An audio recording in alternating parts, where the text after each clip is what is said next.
Hello there, it's Jay here from Jay's Vintage Junk, and today, first off, apologies I've not made any videos for a couple of weeks. Truth be told, finally, it looks like my girlfriend might be popping over to visit me at Christmas. All being well that her visa comes through in time. She's due to come over on the 24th, so I will have her fortunately, like I said, over for Christmas, which is fantastic. It has meant though that I've been ridiculously busy over the last few weeks, doing extra work, see if I can earn a little bit of money before she comes, because it does tend to get expensive when she's over here. She does like to shop. Not that she hasn't got her own money or anything like that, but it does mean I tend to end up driving her all around the country. So yeah, that's going to be absolutely fantastic for me. I'm so glad that I'm going to be actually getting to see her again, because it's been quite a long time actually since we've actually been able to get together. But yeah, as part of that, the house basically is in an absolute state at the moment, because I'm not the tidiest of people. I tend to throw things here, there and everywhere, so I've been trying to sort the house out. And that's why we're in my office at the moment. This is actually down in my office I'm filming this, because my workshop is so full of stuff at the moment. Well, I've been clearing the living room to actually sort the living room out, that I can't actually get in it at all. It's literally chocked up to the door with boxes and stuff. So I thought we'd come down into the office, being this is the first room I've actually done some major work on. I used to have a great big desk in here, and basically what I've done, that great big desk is now, I'll see if I can spin you around. I'm not on my normal tripod either. My normal tripod's buried in the workshop, and it'd take me hours to extract it. So this tripod I'm using, it's great for thick shots, but you really don't have any pan or tilt or anything on it. So we'll try our best, and I'll spin you around and show you what I've done with my old desk that used to be in here. I'll take you the long way around actually, then you can see some of the rest of the room. So we free you off. I'm sure everyone's possibly familiar with that piece of equipment there that I'm showing. That's my R1155 radio. We'll carry on around my bookshelves and everything. Oops. None of that's really changed. Like I said, there's lots and lots and lots of radios and books on my shelves. We'll get around.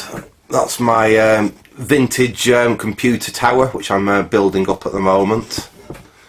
My 380Z, which I'm sure you've seen other videos of, but I've got it set up here. And basically, what we've got down here, what looks like a cupboard there, across. That's what I've made out of my old desk. I basically put the two pedestals from it together, and it's got my Apple II and like I said, my 380Z and a really nice monitor, which I've decided I'm going to keep with the 380Z because it's all black and looks really, really awesome together. So I've basically got that at one side of the room, and I've got this small let me just spin my camera around again. I've got this small, like, Edwardian style desk at this side of the room. I'll just lock you back off again and get you back down onto what we're actually working on. And I've put a new floor down. I've got a nice laminate floor down in here as well. It was something that I had left over from a laminate floor that I put down in a rental house I've got. And I had some, like I said, I had some left over. It wasn't even new then. I'd actually taking it out of another house where there was changing it, and it had only been down like 6 months, so I got it all for free. And like I said, I did the whole of the upstairs of my rental house in it, and I just so happened to have enough left over to do my workshop, my office floor, which is really nice. Anyway, enough about that. This video isn't about me rambling. It's another scrap laptop that, shall we see if we can make something good out of it. This is another laptop my mate Andy from over at Vintage Electronics Repair gave me. He gave me this a while ago actually. He's given me some more laptops since then, including a rather nice little ThinkPad that we might have a video on. It's probably about a Pentium 2, possibly Pentium 3 IBM ThinkPad. Like I said, which we'll have a play at. That's more vintage though. This is modern. It's just a nice little netbook. I have ascertained that it actually does basically work, but as we can see, it has it's got something missing. And this is how he gave it me. Like I said, I think he said that the keyboard was dead on it, and he'd been looking at putting a new keyboard on it, and this is how he gave it me. Somebody obviously gave it him to have a look at, and like I said, it's ended up down to me. And I have had it powered up, and like I said, it's I think it's a dual core. I think it's a dual core. This, yeah, dual core inside. It's got Vista on it, which obviously will probably put something a bit nicer on. But it's a nice size little laptop, really. So like I said, the laptop was free. I bought a generic replacement power supply for it. I think that was about, it was £13 delivered. So it's just a cheap Chinese replacement power supply, but it's a slightly odd plug on this as well. It's not quite a standard, so it's not like one that a lot of my Toshibas and things like that use. So I did have to get a dedicated supply for it. I must admit, when I actually originally tested this thing, I went through my connectors box and I found one that fit, that just had 2 prongs on the end, and I tacked some wires onto them and connected it up to a bench supply, and I powered the laptop up like that. But once I ascertained that basically the laptop does work, like I say, I went out and bought that. We have also got, I've not opened any of these yet, a new keyboard for it, so we'll open that up now and we'll have a quick look.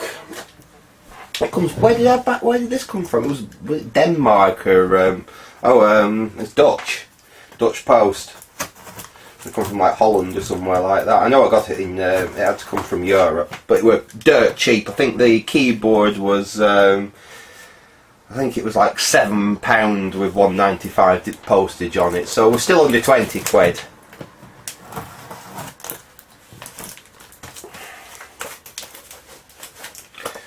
And they did pack this rather well, I must admit.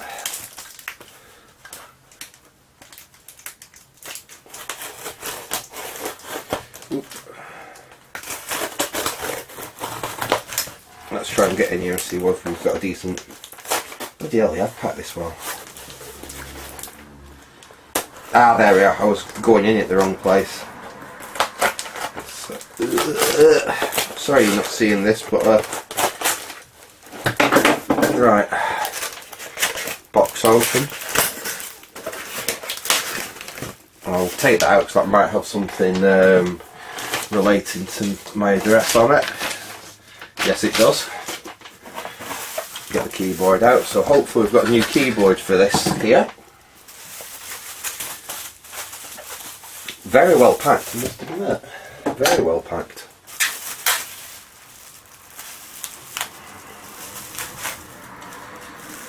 There we go, put that there.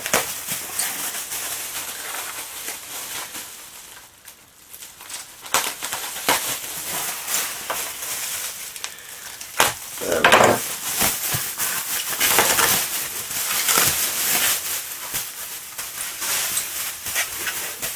Yeah, me.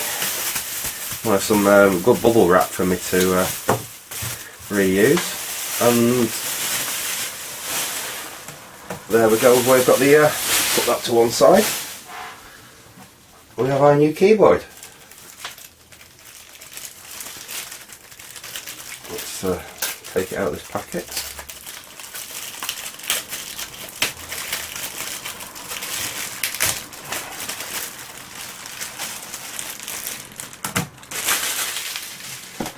There we go, that's the keyboard. Let's of course we're probably missing some fixings to actually fix this down, but what I have dug out is I've just dug a scrap. This is a scrap laptop, it's worthless, but we can basically yield some spare screws because there are some screws missing. But literally it is literally a scrap laptop, this one. And the processor's dead in it. So yeah, we've got our new keyboard there, and that seems like it's going to fit alright. But we've got a strip up here missing, and that was obviously missing when I got the laptop. So I had a look on eBay, and I managed to buy. Obviously, people break up laptops and sell the parts. I think it's absolutely fantastic. Actually, you can buy good second-hand like plastic bits and stuff for laptops like this. It's a bit like a car breaker's yard for electronics. And on there I managed to buy that piece of plastic there, and it was only, I think it was like £3 delivered, so we're looking under 25 quid for this laptop. I'm going to say it's a dual core, so it's alright, it's not the latest and greatest, but if it'll run Windows 7 and it'll run an Office package and be able to go on Facebook and all the other things that most people do, then it's going to be absolutely fine for and there we go. It's going to be absolutely fine as a nice little laptop. And I've got someone in mind for this laptop that I know is actually needing a little netbook to use. So there we go. So that bit cost me £3. That looks like it's going to fit on there fine. Yeah, that's great. Now, how does it all fit together? We seem to, right, so we've got 2 screw holes there, so I think that's actually how it all fits together. Because I can't see on the new keyboard, well, on some keyboards when you take them out, you'll basically see a couple of little tabs on the top there with a screw through. And you undo them and that releases the keyboard. It doesn't look like it's like that in this case. It actually looks like you put the keyboard in, you fit this piece onto it, and that actually locks the keyboard down. So let's connect the ribbon cable. We've got to make sure we get this in the right way. This is one of the only real fiddly bits about doing something like this. It's getting this ribbon cable. We can flip it over and do it good. You've got to make sure obviously you get the ribbon cable in the connector in the right orientation. I think that's in, and then we need to slide the little white plastic bit back to lock it into position. Sometimes you need a tool to do that, but in this one fortunately it has just clipped back using my fingers there, so you can see we've got the new ribbon cable into its connector. Should be able to drop the keyboard in position.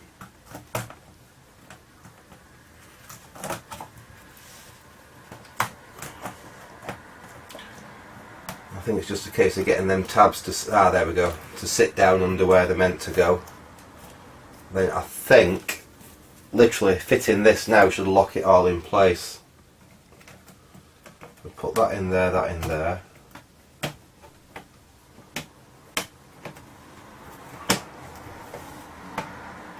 Well, that's not gone down, has it? Because that's not in there. There we go. Nope. There we are, that's it. Oh, no, that one's not in there. This is a bit fiddly. There we go. Clip.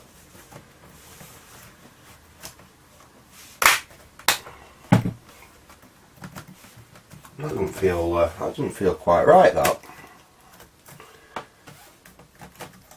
Let's see, the keyboard just doesn't feel, it's not clicked in there. So let's take that bit back off.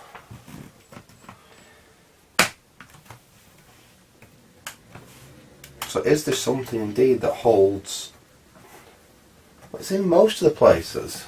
So why hasn't that clipped in there? Let's have another go at it. I don't want to now risk breaking that new piece of plastic I've just fitted. There we go. Do it with my fingernail. There we go, that's clipped back out.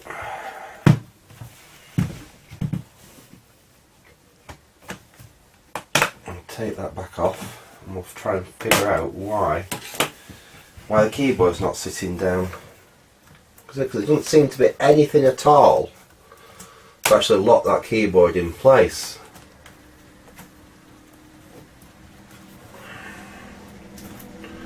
Or are we missing something? That's the other possibility. So that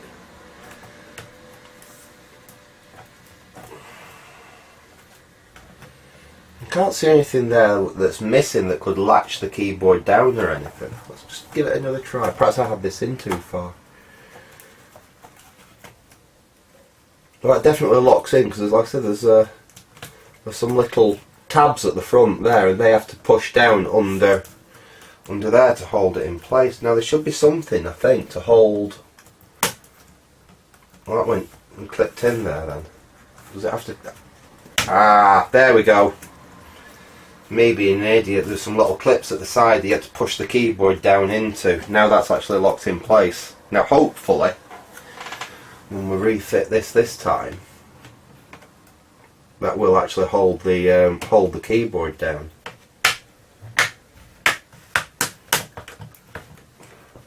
There we go. That's more like it. Yeah, so you have to be careful as you're actually putting it in to make sure it locks in at both sides there. Then put that piece of plastic back on, and that actually clips down at the front and as well as the back, and that actually holds the back of the keyboard in position. So let's have a look underneath now.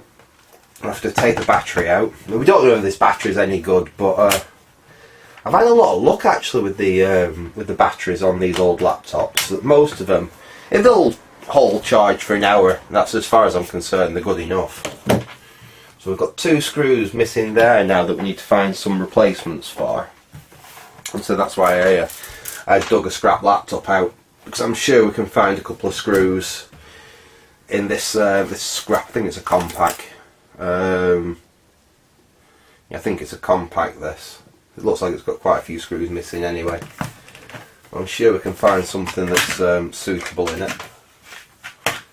Let's find a suitable screwdriver bit. These were hard enough to get out of the workshop anyway. I literally had to squeeze down the side to get to my workbench to be able to get these. So hopefully we've got some screws in here which are going to be suitable.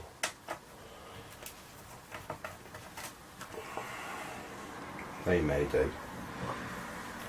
I think they hold the hard drive in though.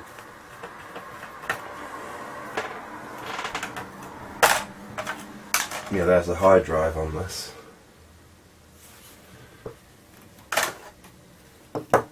Not to matter, I mean, I suppose it doesn't really matter. It's just they've got them bit of a little bit of plastic on them, like a washer. If that'll come off, we'll see.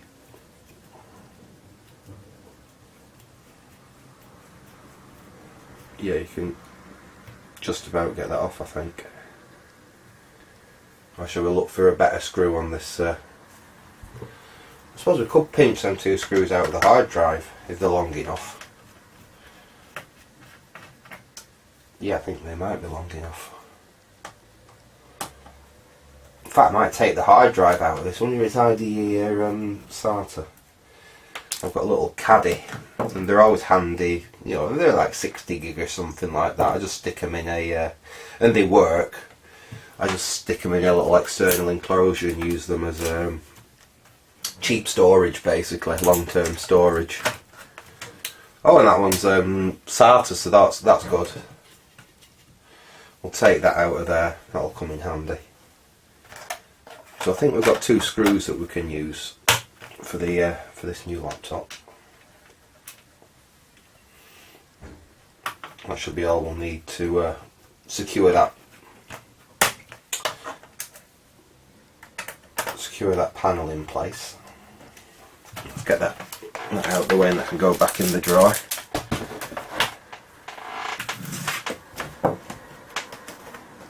And let's have a look.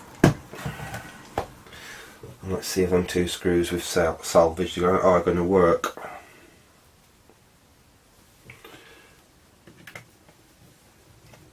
Yeah, they're just perfect. Absolutely perfect size. That's one in there.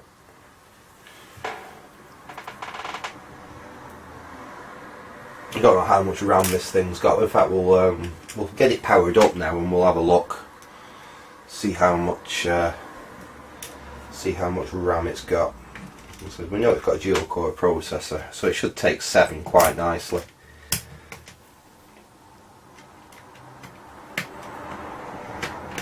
fact, it'd run Linux quite nicely, but I think there's someone I'd got a plan to give this to, so it will have to have the Microsoft operating system on it, sadly. There we go, let's put the battery back in.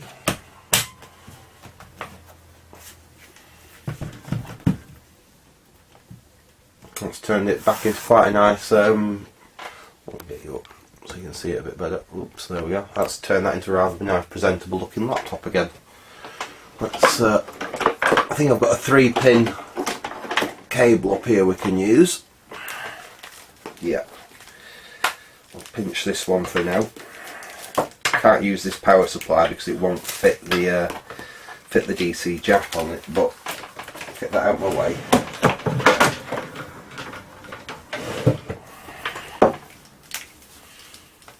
And we'll try the new power supply, make sure that that's going to actually power the laptop. So it should be able to. It is one that was sold specifically for this laptop as a replacement one, but it is, like I say, it is a cheap Chinese job. Okay, let's plug it in. That's the point. Where do you plug it in? Ah, there we are. Well, that's first good sign, if you can see. Power. Let's see if it'll power up. And screens come on. Acer empowering people. Let's start Windows normally.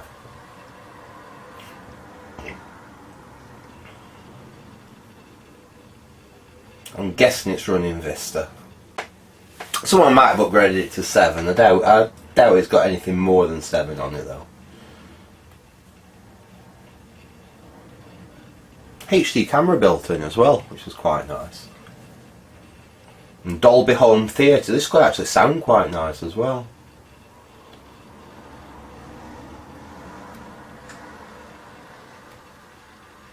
Yeah, it's got Windows Vista on it, so we'll upgrade that to Windows 7. Rather nicely, actually, for such a small like sub-style notebook like this, it's actually got a DVD writer built into it, which is oops. So we do have another fault with it. It looks like the power connector might be a bit loose. Let's try plugging it in again. That can't have done the operating system much good.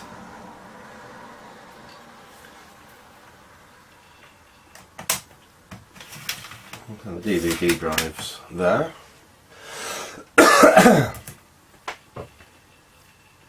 So it looks like I will have to go into this again before it goes to a new owner, and possibly just touch up a dry joint on the power connector there. I think that's all it literally is. It's just possibly a dry joint there, because when I nudged it like that, it knocked the power off. And we'll also have to ascertain whether the battery's actually going to take a charge or not.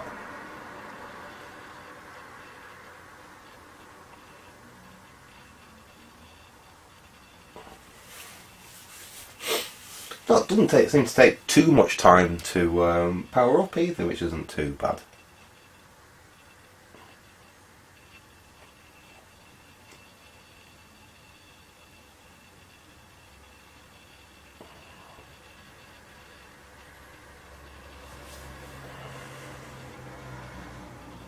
Well, we won't bother about bad drivers or anything like that. It really is irrelevant because, like I said, I will be formatting the hard drive and putting my own version of Windows 7 on there. So, like I said, that's not an issue at all.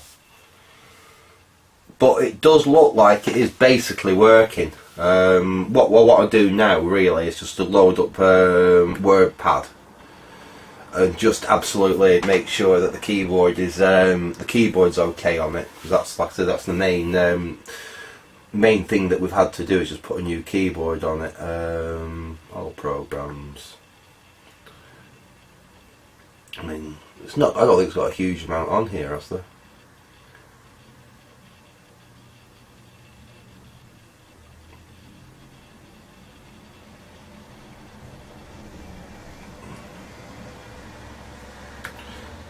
let's have a look here. It's got some Acer stuff. Microsoft Works, it's got Microsoft Works on it. Where's extras? That's what we want, isn't it? Extras and upgrades. All we want is Notepad, really. It's got Microsoft Works on it, Microsoft Office on it, so let's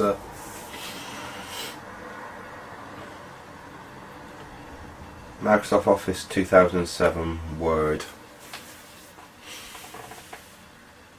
So it really doesn't matter what we use, all we want is something that we can type on all the keys and make sure everything on the keyboard works.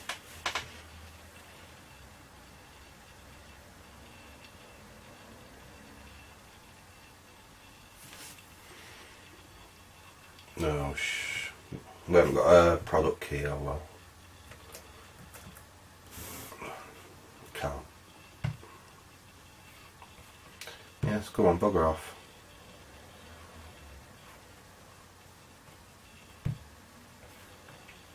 You can go on, sod off.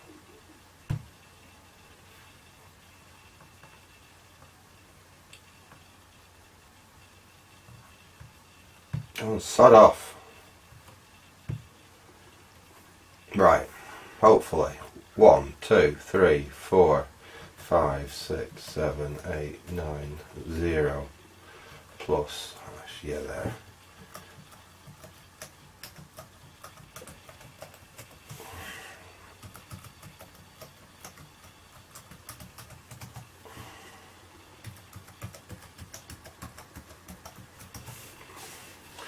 Well, that seems good to me. Everything there seems to work as it should.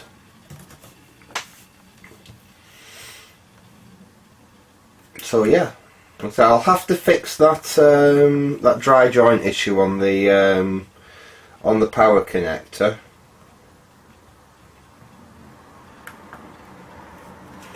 But apart from that, it does look like we've got another good little laptop. Like I said, considering like I got the laptop for free, so it's cost me a tenner for the well, however it was 13 quid I think, including the delivery for the power supply, and like I said, it was under a tenner for the keyboard and like 3 quid for that bit of a strip there. So we're looking at 125 quid, and we've got quite a nice.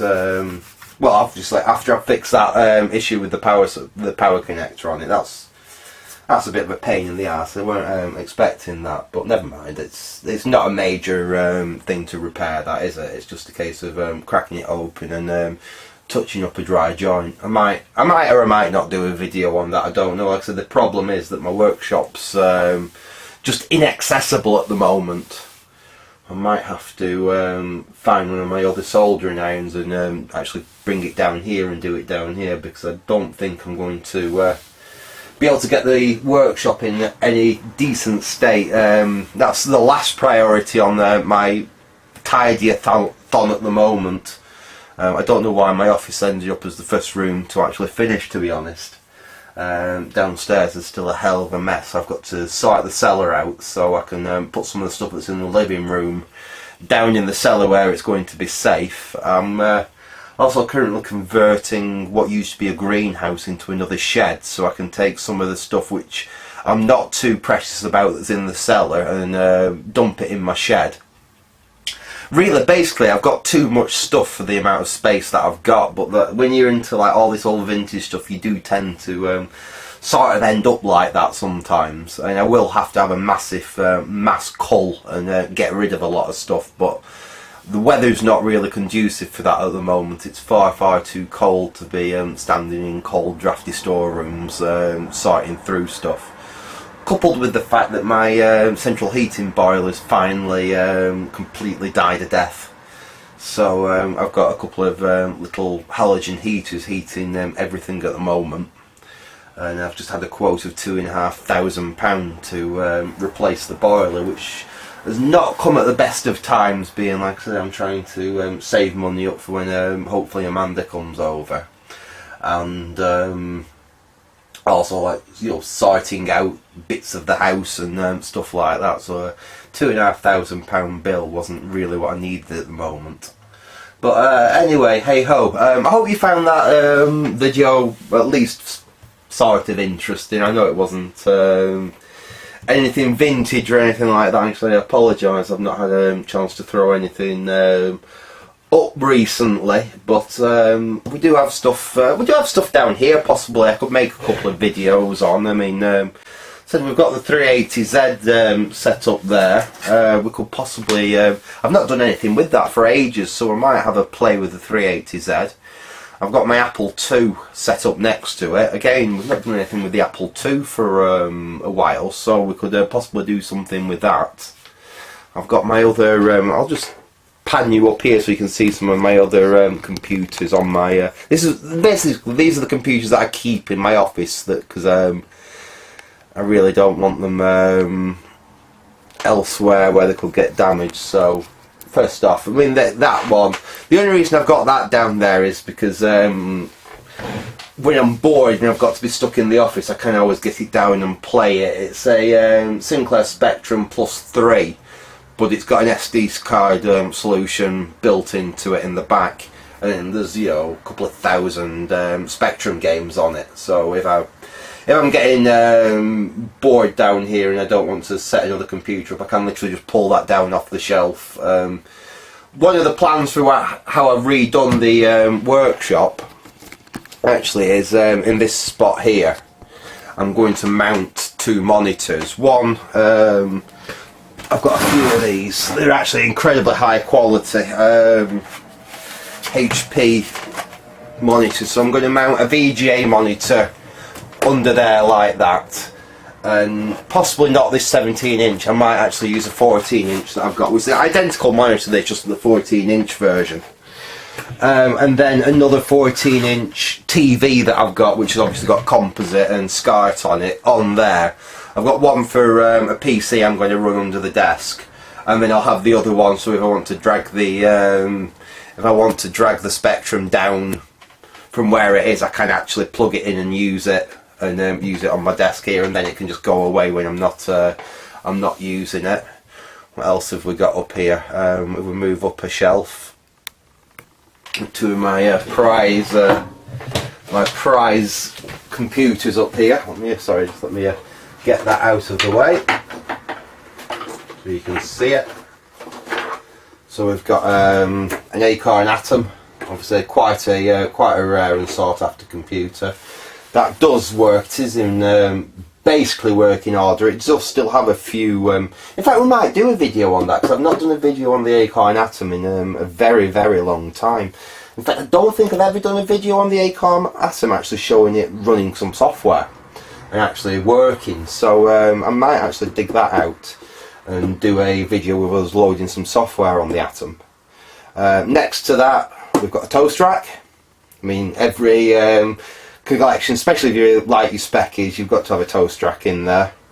That doesn't work. That is I got that as a birthday present a couple of years ago. My mother bought it me as a birthday present off eBay as a faulty unit for me to restore.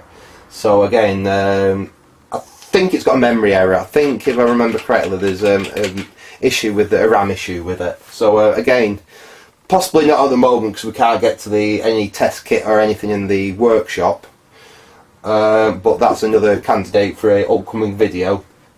And then on our next shelf up, we have the Sand Coupe, which is waiting for me to get some extra spare cash so I can get a disk drive for it and a new keyboard membrane for it, because the keyboard membrane on this, I bought this SAM at a very reasonable price, because basically it is fully working, as in the actual main board works in it perfectly, but it was missing its disk drive and it needs a new keyboard membrane. So like I said, that's another one that in the future, when I've got enough spare cash, I can actually buy a disk drive for it. I'll get a new keyboard membrane for it, and we can get that one up into working order, and we can have a bit of Sam Coupe fun. So yeah, I think I'm going to leave the video there for now. Like I said, I hope you enjoyed that little update, and like I said, apologies for lack of content over the last couple of weeks. So hope you enjoyed that. Thanks for watching, and goodbye.